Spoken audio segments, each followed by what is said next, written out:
رات کی قسم جب وہ چھا جائے اور دن کی قسم جب وہ روشن ہو جائے، اور اس ذات کی قسم جس نے نر اور مادہ پیدا کیے کہ تم لوگوں کی کوشش طرح طرح کی ہے۔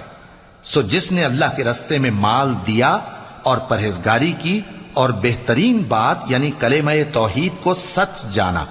تو اس کو ہم آسان طریقے کی توفیق دیں گے، اور جس نے بخل کیا اور بے پرواہ بنا رہا اور بہترین بات کو جھوٹ سمجھا، تو ہم اسے رفتہ رفتہ سختی میں پہنچا دیں گے، اور جب وہ دوزخ کے گڑھے میں گرے گا تو اس کا مال اس کے کچھ بھی کام نہ آئے گا۔ یقیناً راہ دکھا دینا ہمارا ذمہ ہے، اور بے شک آخرت اور دنیا ہماری ہی ملکیت ہیں۔ سو میں نے تم کو بھڑکتی آگ سے خبردار کر دیا ہے، اس میں وہی داخل ہوگا جو بڑا بدبخت ہے، جس نے جھٹلایا اور منہ پھیرا، اور جو بڑا پرہیزگار ہے وہ اس سے